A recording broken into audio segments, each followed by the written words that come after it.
ఇద్దరిని భరిస్తుంది నేను వ్యాస్. ఆ విషయం నీకెందుకు తెలియడం లేదు? You are nothing but a failed story. Failed story.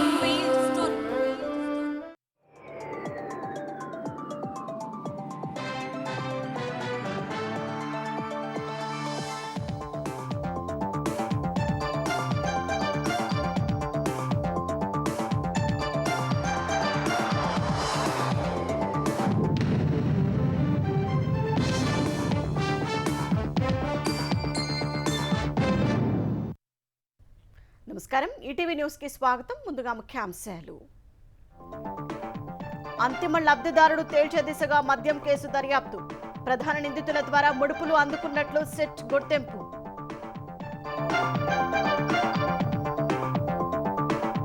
నేడు ఆంధ్రప్రదేశ్ కేబినెట్ సమావేశం. కూటమి సర్కార్ వార్షికోత్సవ అజెండా సహా పలు అంశాలపై చర్చ. భూ కేటాయింపులకు ఆమోదం. తెలంగాణ కొత్త మున్సిపాలిటీలో వార్డుల విభజనకు సర్వం సిద్ధం. నేడు నోటిఫికేషన్ ఇవ్వనున్న పురపాలక శాఖ. ఈ నెల 21 వరకు ముగియనున్న ప్రక్రియ. తెలంగాణ రాజ్యాభిలేఖ పరిశోధనాలయంలో ఇంటి దొంగలు. కబ్జాకోరులతో చేతులు కలిపి భూదస్త్రాల తారుమారుకు కుట్ర.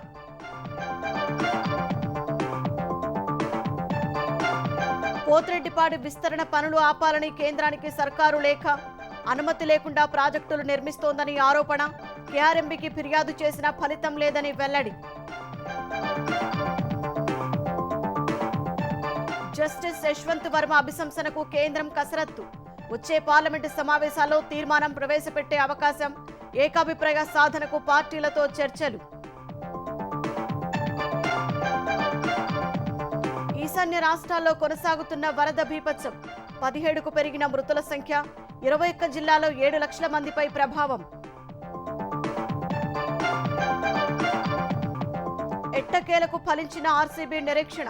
18 ఏళ్లకు ఐపీఎల్ టైటిల్ కైవసం. తుదిపోరులో పంజాబ్పై 6 పరుగుల తేడాతో జయభేరి.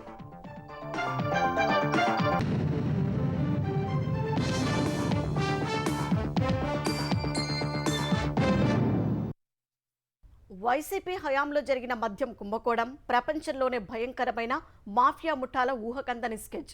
అధికార మండతో వ్యవస్థల్ని భ్రష్టుపట్టిస్తూ మద్యం మాఫియా వేల కోట్ల రూపాయల దోపిడీ సాగించింది. ప్రభుత్వంలోని కీలక వ్యక్తులు, అధికారులు ధనదాహంతో పేదల జీవితాలతో చెలగాటమాడారు. నాసిరక మద్యంతో ప్రజల ప్రాణాలతో వికృత క్రీడ ఆడారు. ఈ కుంభకోణంలోని పాత్రధారులంతా దొరికారు. వారిని వెనుక ఉండి నడిపించిన అంతిమ లబ్ధిదారు పాత్రను నిగ్గు తేల్చే దిశగా దర్యాప్తు సాగుతోంది.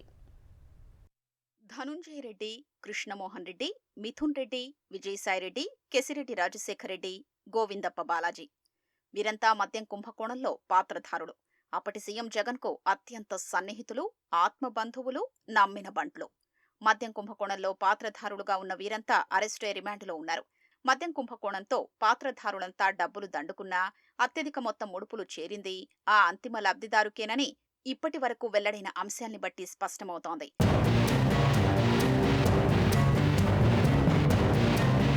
మద్యం కుంభకోణంలో సీఎంఓ నుంచి చక్రం తిప్పింది కె ధనుంజయ రెడ్డి. ఈయన విశ్రాంత ఐఏఎస్ అధికారి, అప్పట్లో సీఎంఓ కార్యదర్శి, వైఎస్ కుటుంబానికి నమ్మిన బంటు, జగన్ కోటరీలో అత్యంత కీలకమైన వ్యక్తి. వైసీపీ ప్రభుత్వంలో ఆయన డిఫాక్టో సీఎం. సీఎంఓతో పాటు మొత్తం అధికార యంత్రాంగానికి ఈయన మాటే శాసనంగా సాగింది. జగన్ తరపున అన్ని అధికారిక, అనధికారిక లావాదేవీలు, రాజకీయ వ్యవహారాలు ఈయనే చక్కబెట్టేవారనే ఆరోపణలున్నాయి. మంత్రులైనా, ఎమ్మెల్యేలైనా, ప్రభుత్వ కార్యదర్శులైనా ధనుంజయ రెడ్డికి చెబితే సీఎంకు చెప్పినట్లే అనే స్థాయిలో ఈయనకు జగన్ ప్రాధాన్యమిచ్చారు. ముడుపుల వసూళ్లకు వీలుగా మద్యం విధానాన్ని సిద్ధం చేయడం, అమలుకు అవసరమైన అధికారుల నియామకంలో ధనుంజయ రెడ్డిది ప్రధాన పాత్ర అని, ముడుపులు ఎంత చెల్లించాలన్న దానిపై హైదరాబాద్, తాడేపల్లిలో తరచూ జరిగిన సమావేశాల్లో పాల్గొనేవారనే ఆరోపణలు ఉన్నాయి. తిరిగి వెళ్లేటప్పుడు ముడుపుల సొమ్మును తన వాహనంలోనే తీసుకెళ్లేవారని సిట్ దర్యాప్తులో వెల్లడైనట్లు సమాచారం.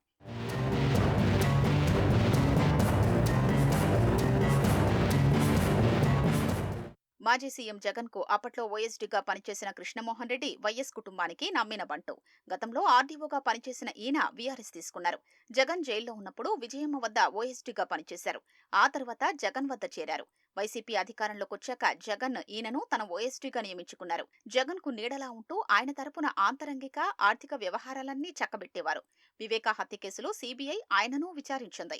సీఎం ఓఎస్డీగా అధికారాన్ని అడ్డుపెట్టుకుని ఉమ్మడి నెల్లూరు జిల్లా మైనింగ్ రంగంలో చక్రం తిప్పారు. మద్యం కుంభకోణం కుట్రకు రూపకల్పన నుంచి చివరి వరకు అన్ని స్థాయిల్లోనూ కృష్ణమోహన్ రెడ్డి కీలక పాత్ర పోషించినట్లు సిట్ గుర్తించింది. అంతిమ లబ్ధిదారు సూచనల్ని సిండికేట్కు తెలియజేయడం, మద్యం ముడుపుల్ని ఆయనకు చేరవేయడంలో ఈయనే కీలకంగా వ్యవహరించినట్లు సిట్ పేర్కొంది. ముడుపుల సొమ్ము కృష్ణమోహన్ రెడ్డికే ఇచ్చేవారమని పలు డిస్టిలరీల యజమానులు వాంగ్మూలమిచ్చారు.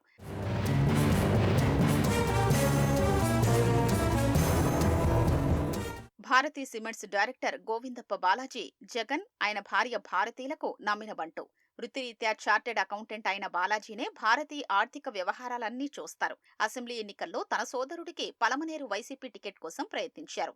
మద్యం కుంభకోణం కర్త, కర్మ, క్రియల్లో గోవిందప్ప బాలాజీ ఒకరు. ముడుపుల సొమ్ము అంతిమ లబ్ధిదారులకు చేర్చడంలో ఈయనదే కీలక పాత్ర.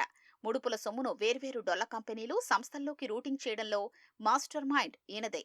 ఒక్క బెంగళూరులోనే స్థిరాస్తి రంగంలో 1000 కోట్ల పెట్టుబడులు పెట్టడంలో ఈయన కీలకమని సిట్ గుర్తించింది.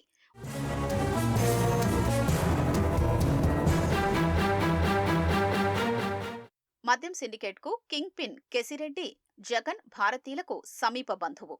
వారి కుటుంబానికి అత్యంత సన్నిహితుడు. వైసీపీ అధికారంలోకి వచ్చాక ఆయనను రాష్ట్ర ప్రభుత్వ ఐటీ సలహాదారుగా జగన్ నియమించారు. కొత్త మద్యం విధానం రూపకల్పన, బ్రాండ్ కిల్లింగ్, ముడుపుల వసూళ్ల ఫార్ములా రూపకల్పన, మద్యం కంపెనీలు, డిస్టిలరీల నుంచి ముడుపులు వసూళ్లు చేయడం, డిస్టిలరీల స్వాధీనం, నాసిరకం బ్రాండ్లతో మార్కెట్ను ముంచెత్తడం వరకు జరిగిన మొత్తం కుంభకోణానికి ఈయనే కింగ్ పిన్. డిస్టిలరీల నుంచి లంచాల వసూళ్లు, దానికోసం క్యాష్ హ్యాండ్లర్లు, క్యాష్ కొరియర్ అనే కొత్త వ్యవస్థల్ని ఏర్పాటు చేయడం వంటి వ్యవహారాలన్నీ చూసింది రాజశేఖర్ రెడ్డే. బిగ్ బాస్ తరపున ఈయన పెట్టుబడులు పెట్టినట్లు సిట్ గుర్తించింది.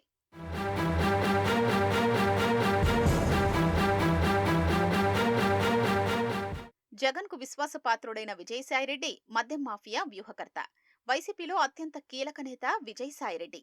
వైఎస్ కుటుంబానికి ఆత్మ బంధువు, ఆడిటర్. 2019లో వైసీపీ అధికారంలోకొచ్చాక అపరిమితమైన అధికారాలు చెలాయించారు. వైసీపీ ప్రభుత్వంలో విశాఖలో జరిగిన పలు భూముల కుంభకోణాలు, అరాచకాల్లో ఈయనపై అనేక ఆరోపణలు ఉన్నాయి. కొత్త మద్యం విధానం, ముడుపులకు సంబంధించిన చర్చలు విజయసాయిరెడ్డి నివాసంలోనూ జరిగాయి. అదాన్కు 60 కోట్లు, ఎస్పీవై డిస్టిలరీస్కు 40 కోట్లు అరబిందో సంస్థ ద్వారా ఇప్పించడంలో కీలకంగా వ్యవహరించారు. ఈ డిస్టిలరీల్లోనే అత్యధిక శాతం జే బ్రాండ్ల మద్యం తయారైంది. మద్యం ముడుపుల సొమ్ము సాయిరెడ్డి ద్వారా అంతిమ లబ్ధిదారుకు చేరినట్లు సిట్ దర్యాప్తులో గుర్తించింది. మద్యం కుంభకోణంలో అంతిమ లబ్ధిదారు తర్వాత ఆ స్థానం రాజంపేట ఎంపీ పెద్దిరెడ్డి మిథున్ రెడ్డిదే. ఎన్నికల్లో పార్టీకి నిధుల సమీకరణ బాధ్యతలు నిర్వహిస్తారు. ఢిల్లీలో జగన్ తరపున లాబియింగ్ చేసేది ఈయనే. డిస్టిలరీలు, సరఫరా కంపెనీల నుంచి ముడుపుల వసూళ్ల కోసం రాజ్ కేసిరెడ్డితో కలిసి హవాలా నెట్వర్క్ రూపొందించడంలో, వారు వసూలు చేసిన మొత్తాన్ని బిగ్ బాస్ కు చేర్చడంలో మిథున్ రెడ్డిదే కీలక పాత్ర అని సిట్ తేల్చింది. సరఫరా ఆర్డర్ల జారీ విధానాన్ని ఆటోమేటిక్ పద్ధతి నుంచి మాన్యువల్ గా మార్చడంలో, ఒక్కో కేసు మద్యానికి ఎంత ముడుపులు వసూలు చేయాలో నిర్ణయించడంలో కీలకంగా వ్యవహరించారు.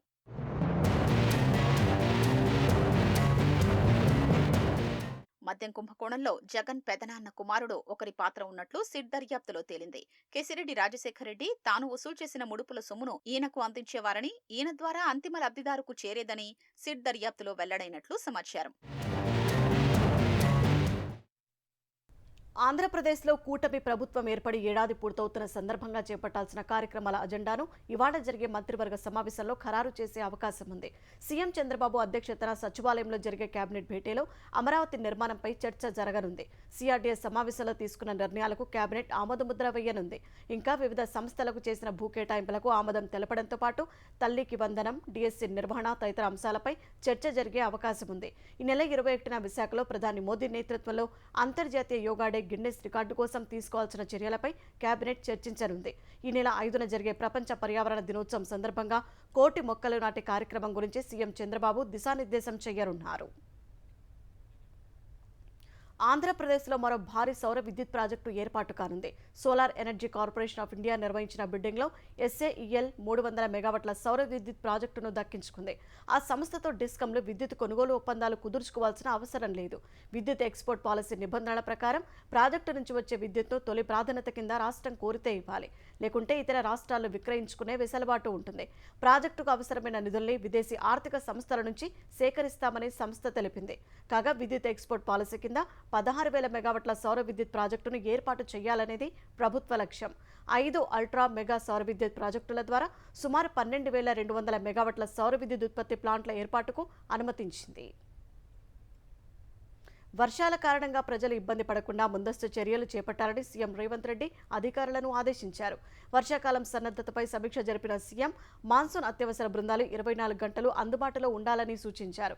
హైదరాబాద్లో నీళ్లు నిలిచే 141 ప్రాంతాల్లో నిర్మిస్తున్న వాటర్ హార్వెస్టింగ్ వెల్స్ పనుల పురోగతిని అడిగి తెలుసుకున్నారు.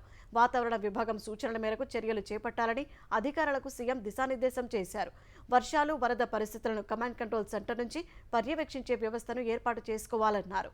హైదరాబాద్లో ట్రాఫిక్, ఇతర సమస్యలు ఏర్పడకుండా పోలీస్, ట్రాఫిక్, హైడ్రా, జీహెచ్ఎంసీ సమన్వయంతో పనిచేయాలన్నారు. నాలల్లో పూడికతీత పనులు వీలైనంత త్వరగా పూర్తి చేయాలని సీఎం ఆదేశించారు.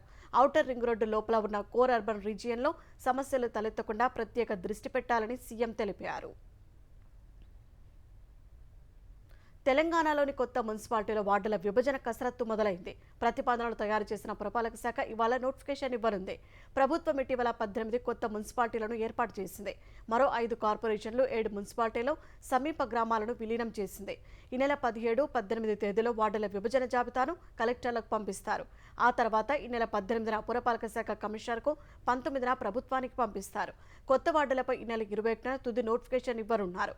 ఓఆర్ఆర్ వరకు ఉన్న మున్సిపాలిటీలను కార్పొరేషన్లుగా ఏర్పాటు చేయాలని భావిస్తున్న ప్రభుత్వం అక్కడ వార్డుల విభజన వాయిదా వేసింది. కొత్త మున్సిపాలిటీల వార్డుల విభజన తర్వాత రిజర్వేషన్ల ప్రక్రియ పూర్తి చేసి ఎన్నికల నిర్వహణపై పురపాలక శాఖ దృష్టి సారించే అవకాశం ఉంది. హైదరాబాద్లోని ఎర్రగడ్డ మానసిక చికిత్సాలయంలో 70 మంది రోగులు ఒక్కసారిగా తీవ్ర అస్వస్థకు గురికావటంపై కలకలం రేగింది. ఈ నెల 1న రోగులకు పరమాన్నం వండినట్టు సమాచారం. తిన్న తర్వాత నుంచి రోగులకు వాంతులు ప్రారంభమైనట్లు తెలుస్తోంది. ఆసుపత్రి సిబ్బంది వెంటనే అధికారులకు సమాచారం ఇవ్వగా వైద్యులు వారికి పరీక్షలు నిర్వహించారు. మంగళవారం ఉదయం కరణ్ అనే రోగి అపస్మారక స్థితికి చేరుకుని మృతి చెందాడు. మరో 2 రోగుల పరిస్థితి విషమంగా ఉండడంతో వారిని ఉస్మానియా ఆసుపత్రికి తరలించారు. మిగతా వారికి మానసిక చికిత్సాలయంలోనే ఉస్మానియా ఆసుపత్రి వైద్యుల బృందం చికిత్స అందిస్తోంది. వారి పరిస్థితి నిలకడగా ఉందని వైద్యులు చెబుతున్నారు. వైద్యారోగ్య శాఖ కార్యదర్శి క్రిస్టినా, హైదరాబాద్ జిల్లా కలెక్టర్ అనుదేవ్ దురిశెట్టి సహా ఉన్నతాధికారులు మానసిక చికిత్సాలయానికి చేరుకొని రోగుల పరిస్థితిని అడిగి తెలుసుకున్నారు. వైద్యారోగ్య శాఖ మంత్రి దామోదర్ రాజనరసింహ ఈ ఘటనపై ఆరా తీశారు. జలమండలి అధికారులు ఆసుపత్రి వద్దకు చేరుకొని నీటి నమూనాలు సేకరించారు.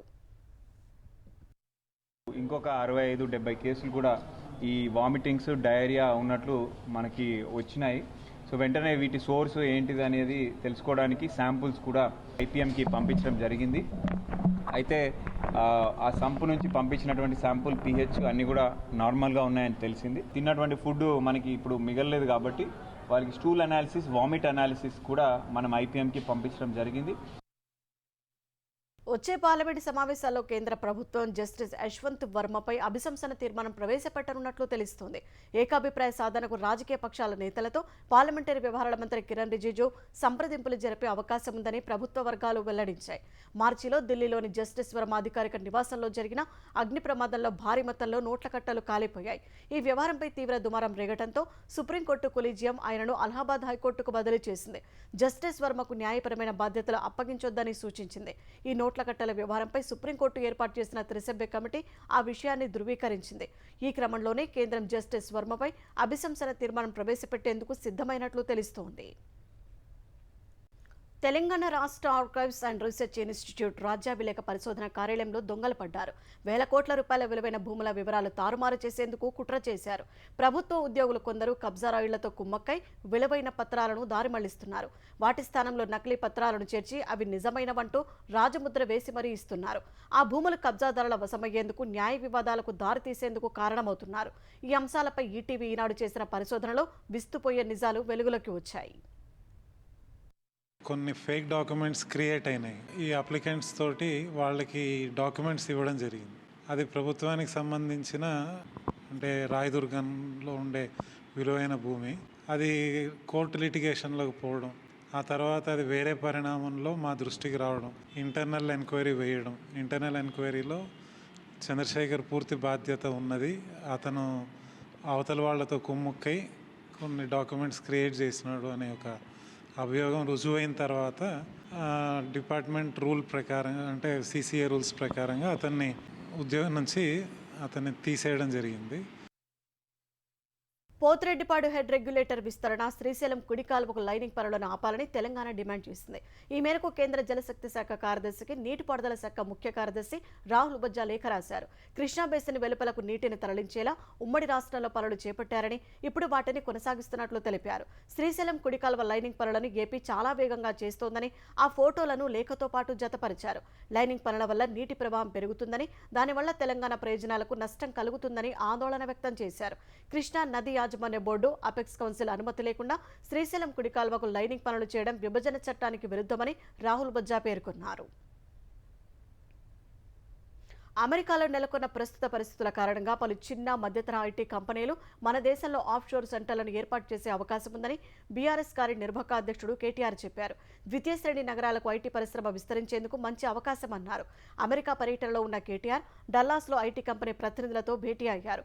బీఆర్ఎస్ ప్రభుత్వం తీసుకొచ్చిన ఐటీ అనుబంధ విధానాలతో 9 ఏళ్లలో ఐటీకి హైదరాబాద్ ల్యాండ్ మార్క్ అయిందని, ఇన్నోవేషన్, ఇంక్యుబేషన్లో తీసుకొచ్చిన విప్లవాత్మక విధానాలతో ఎన్నడూ లేనంతగా ఐటీ పరిశ్రమ ఎదిగిందని వివరించారు. ఐటీ ఉద్యోగాల సంఖ్య 10 లక్షలకు చేరిందన్నారు. ప్రఖ్యాత టెక్ కంపెనీలు తమ అతిపెద్ద కార్యాలయాలను హైదరాబాద్లో ఏర్పాటు చేసినట్లు కేటీఆర్ తెలిపారు. అమెజాన్, గూగుల్ లాంటి బహుళజాతి సంస్థలు ద్వితీయ శ్రేణి నగరాలకు వెళ్లలేవన్న కేటీఆర్, చిన్న మధ్యతర ఐటీ కంపెనీలు ఆ అవకాశం ఉందన్నారు. టైర్ 2 నగరాల్లో అపార అవకాశాలు ఉన్నాయని, రైల్, రోడ్ కనెక్టివిటీతో వచ్చే 2 దశాబ్దాల్లో అద్భుతాలు జరుగుతాయన్నారు. దేశంలో పెట్టుబడులు పెట్టి మాతృభూమి రుణం తీర్చుకోవాలని ప్రవాసులకు కేటీఆర్ పిలుపునిచ్చారు. యోగా డేకు ప్రజాస్పందన బాగుందని సీఎం చంద్రబాబు తెలిపారు. ఈ నెల 21న ప్రధాని మోదీ పాల్గొన్న విశాఖ యోగా డే కార్యక్రమంలో 5 లక్షల మంది పాల్గొనేలా ఏర్పాట్లు చేయాలని అధికారులను ఆదేశించారు. ఉండవల్లి క్యాంపు కార్యాలయంలో యోగా డేపై చంద్రబాబు సమీక్ష జరిపారు. ఏపీ వ్యాప్తంగా 2 కోట్ల మంది యోగా డేలో పాల్గొంటారని అంచనా వేయగా ఇప్పటి వరకు 1.77 కోట్ల మంది రిజిస్ట్రేషన్ చేసుకున్నారని అధికారులు తెలిపారు. పూర్తి సన్నద్ధతతో పాటు ప్రజా భాగస్వామ్యం ద్వారా గిన్నెస్ వరల్డ్ రికార్డు విజయవంతమయ్యేందుకు అన్ని చర్యలు తీసుకోవాలని సీఎం సూచించారు. ప్రధాని మోదీ రాక దృష్ట్యా ట్రాఫిక్ ఆంక్షలు ఉంటాయని, వాటిని దృష్టిలో పెట్టుకుని ఎవరికీ ఎలాంటి ఇబ్బంది లేకుండా చర్యలు చేపట్టాలని అధికారులకు సూచించారు. యోగా మాసోత్సవంలో భాగంగా రోజుకో థీమ్తో జిల్లాలో నిర్వహిస్తున్న యోగా కార్యక్రమాలకు వస్తున్న స్పందనపై సీఎం చంద్రబాబు సంతృప్తి వ్యక్తం చేశారు. ప్రాణాన్ని పణంగా పెట్టి దేశ సరిహద్దులో కాపలా కాస్తున్న ఆర్మీ జవాన్కు మంత్రి లోకేష్ అండగా నిలిచారు.